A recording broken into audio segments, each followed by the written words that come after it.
नमस्ते बच्चों। आज हम कक्षा 8 के गणित अभ्यास 1-1 को हल करेंगे। प्रश्न 1 है, सरल कीजिए। 4/5 जमा ऋण 2/5।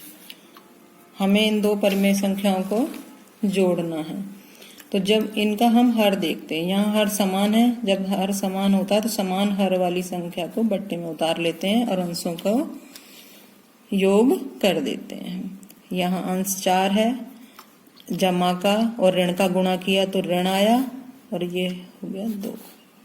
तो ये आया हमारा 4 में से 2 गए 2/5। एक तो ये तरीका है। दूसरा देखिए, ये भी इसी तरह का। इसको दूसरे, यहाँ ऋण से ऋण कट गया तो ये है 4/5। इसका ऋण ऊपर चला गया, जमा ऋण के 2/5। अब यहाँ देखो, हर यहाँ भी समान है तो समान हर वाली संख्या को हम बट्टे में ले लेते हैं। यहाँ कितना है 4, 5 से हमने 5 में भाग दिया, एक बार गया तो गुणा 1। ऋण का और धन का जब गुणा हुआ तो ये ऋण आया। यहाँ 2 गुणा 5 से 5 में भाग कितनी बार गया, एक बार, तो 2 में 1 का गुणा किया। इस तरह ये हुआ हमारा 4 एकम 4 और ऋण 2 एकम 2/5 बराबर 4 में से 2 गए 2/5। यही हमारा आंसर है। अब देखिए प्रश्न 2 है, संख्या रेखा की सहायता से सरल कीजिए। 3/4 जमा ऋण के 3/2। अब यहाँ हम इनके हर पहले समान बनाएंगे। इनके हर अलग अलग हैं, देखते हैं। तो इसका हमने लासा लिया 2 का और 4 का, 4 आया। अब ये तो यहाँ तो 4 है ही, तो ये संख्या हम ऐसी की ऐसी ही उतार लेंगे। जमा ऋण के 3/2। अब 2 में ऐसा कौन सी संख्या का गुणा हम करें कि ये 4 हो जाए, तो 2 दूनी 4। तो ऊपर हम यहाँ भी 2 का ही करेंगे। तो ये हो गया हमारा 3/4 जमा 3 दूनी 6, ऋण के 6/4। ठीक है, अब हमारे हर समान हो गए। अब हम इसको संख्या रेखा पर निरूपित करेंगे।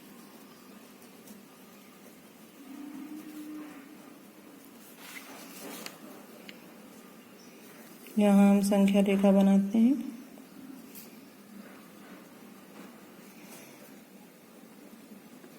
जीरो, 1 और ये ऋण 1।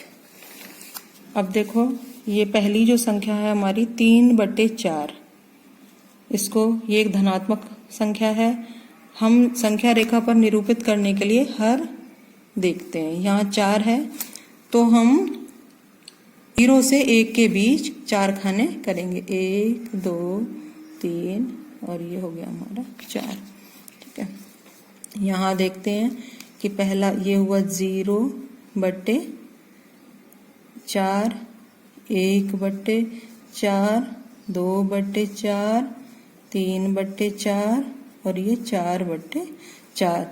4 से 4 को कटा, 1 हुआ। अब यहाँ ये है ऋण 6/4। ये ऋणात्मक संख्या है तो ये 0 से जाएगी बाईं तरफ, यानी 0 ऋण 1 के बीच। अब इस तरफ भी हम 4 खाने करते हैं, क्योंकि बट्टे में 4 है इसलिए हम 4 खाने कर रहे हैं।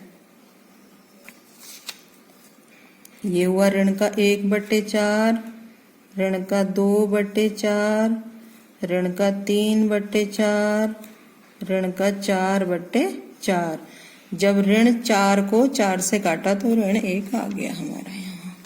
अब देखते हैं हम कि पहली संख्या 3/4 है तो वो कहाँ है, यहाँ। तो हमारा, हम यहाँ 0 से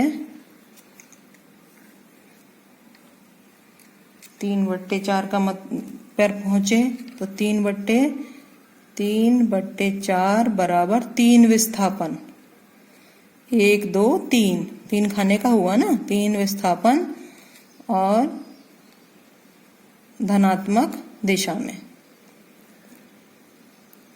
जीरो से दाहिनी ओर हमारी धनात्मक संख्याएं होती हैं और जीरो से बाएं ओर हमारी ऋणात्मक संख्याएं होती हैं।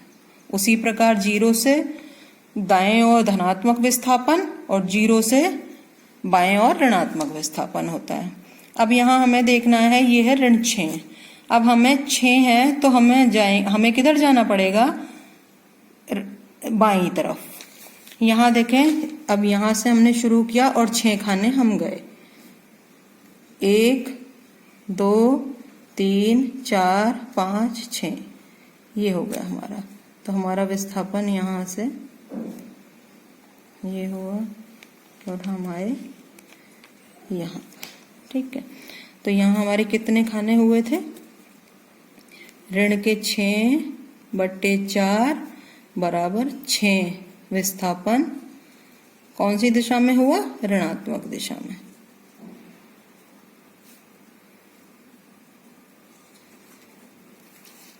अब यहाँ हम जीरो से शुरू करेंगे कि कुल हमारा कितना विस्थापन हुआ।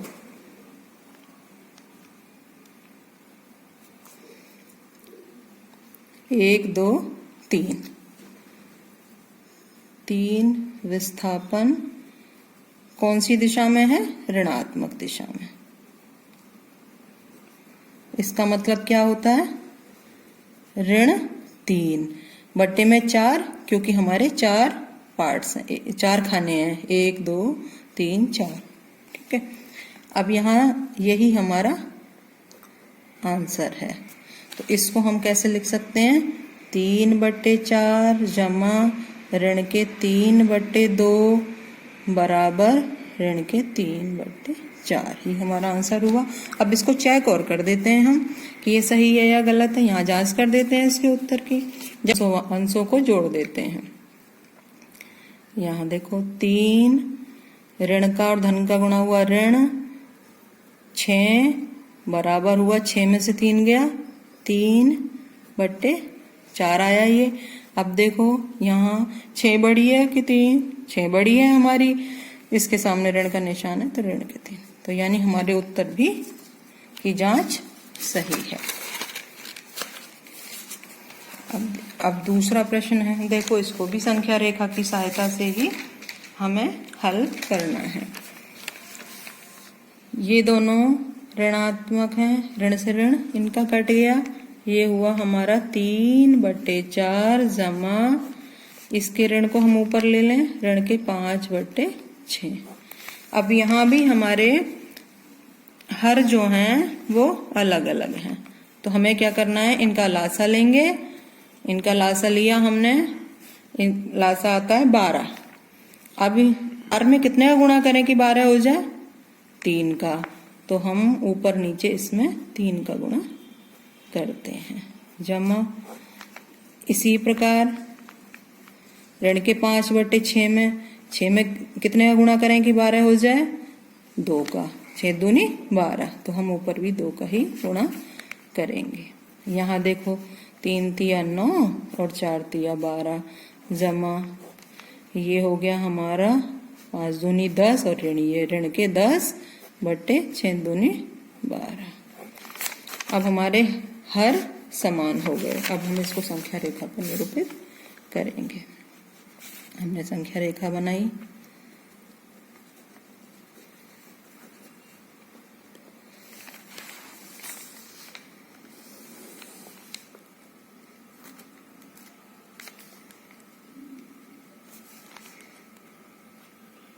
ये 0, यहाँ पे 1 और यहाँ पे ऋण 1। अब देखते हैं हम कि हमारे हर में कितना है, 12, यहाँ भी 12, यहाँ भी, यानी हम 0 से 1 के बीच 12 खाने करेंगे और 0 से ऋण 1 के बीच भी 12 खाने करेंगे। 1 2 3 4 5 6 7 8 10 11 12। इसी प्रकार इधर 1 2 3 4 5 6 7, 8, 9, 10, 11, ये हो गया 12। ठीक है, अब लिखते हैं इनको हम। ये है 0/12, 1/12, 2/12, 3/12, 4/12, 5/12, 6/12, 7/12, 8/12, 9/12, 10/12, 11/12 और ये हुआ 12/12। 12 से 12 को काटा तो 1 आया। ठीक, इसी प्रकार इधर ऋण का 1/12, ऋण के 2/12, ऋण के 3/12, ऋण के 4/12, ऋण के 5/12, ऋण के 6/12, ऋण के 7/12, ऋण के 8/12, ऋण के 9/12, ऋण के 10/12 और ऋण के 11/12 और ये हुआ ऋण के 12/12। ये तो ऋण के 12 को जब 12 से काटेंगे तो ऋण 1 आ जाएगा। अब देखिए, हम देखते हैं हमारी पहली संख्या है 9/12 जो धनात्मक है। तो 0 से 1 के बीच हम चलते हैं। कहाँ है हमारा 9/12? ये आ गया हमारा 9/12। ठीक है, अब हम 0 से विस्थापन किया हमने 9/12 तो कितना हुआ? 9/12 बराबर 9 विस्थापन धनात्मक दिशा में। ठीक, अब यहां देखिए, यह है हमारी ऋण 10/12, यानी यहां से हमें 10 खाने, क्योंकि ऋणात्मक है तो ऋण 1 की तरफ हम चलेंगे। 1, 2, 3, 4, 5, 6, 7, 8, 9, 10 यहाँ हमारा ये हो गया। तो यहाँ से हमने विस्थापन किया और हम यहाँ आए, कितने खाने किया है? ऋण के 10/12 बराबर 10 विस्थापन ऋणात्मक दिशा में। अब देखते हैं 0 से वहां तक कितना विस्थापन हुआ।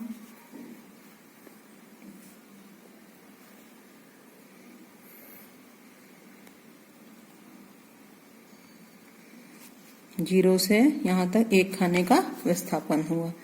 तो 1 विस्थापन और कौन सी दिशा में हुआ है? 0 से हम आए ऋण 1 की तरफ, 1 विस्थापन ऋणात्मक दिशा में इसका मतलब ऋण 1 और क्योंकि 12 खाने थे तो बट्टे में 12। ठीक है, तो इस प्रकार हम लिख सकते हैं कि ऋण 3 बटे ऋण 4 जमा 5 बटे ऋण 6 बराबर ऋण के 1/12। ये हुआ। अब यहां से उत्तर और चेक कर देते हैं कि यहाँ क्या आ रहा है। देखो यहाँ हर समान है तो समान हर वाली संख्या को बट्टे में नीचे लिख देते हैं और अंशों को सीधा सीधा जोड़ देते हैं। 9 ऋण 10 बराबर हो गया ये ऋण का 1/12। तो यानी हमारा उत्तर सही है। अब चलिए अगला प्रश्न करते हैं। प्रश्न 3, हर का लासा लेकर सरल कीजिए। यहाँ हमें इनका लासा लेना है, तो पहले हम लासा लेते हैं 12 और 16 का।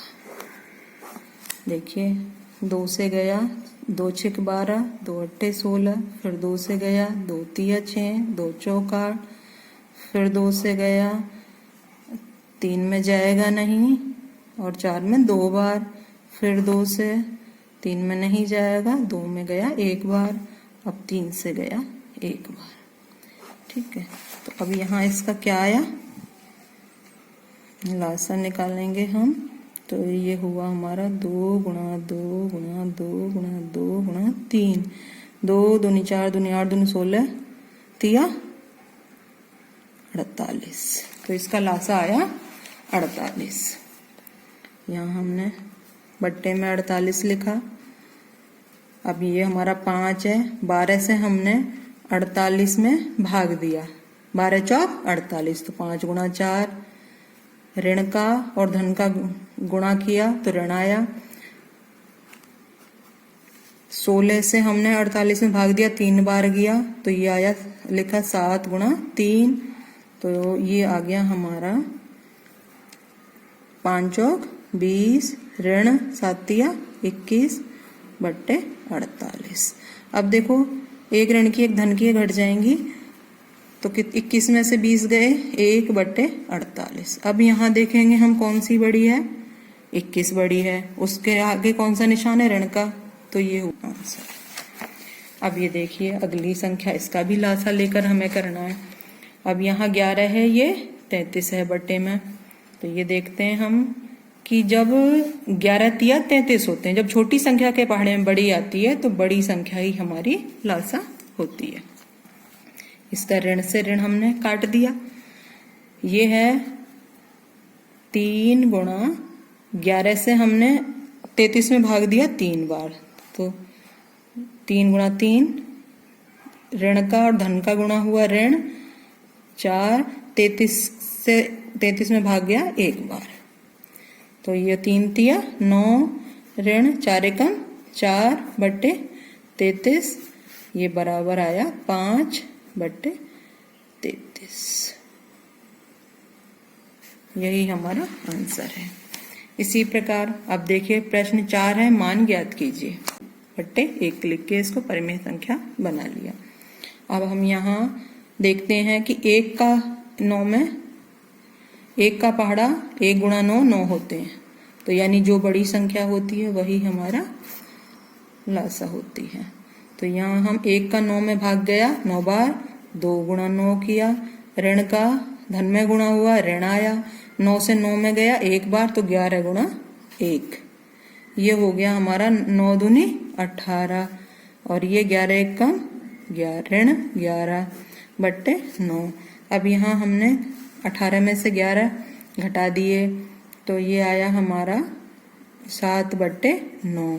देखो कि ऋण यहाँ 18 धनात्मक है, तो 7 बट्टे 9 धनात्मक होगी। इसी प्रकार यहाँ आ जाए, इसके ये ऋण से ऋण कट गया, ऋण 3 जमा 2 बट्टे 3। इसको हम दूसरी विधि से बताएंगे। क्या है, जब एक संख्या के बट्टे में कुछ नहीं होता और जोड़ते हैं हम दूसरी बट्टे वाली संख्या से, तो हम क्या करते हैं उसमें कि बट्टे वाली संख्या का जो पूर्णांक होता है उसके साथ गुणा कर देते हैं।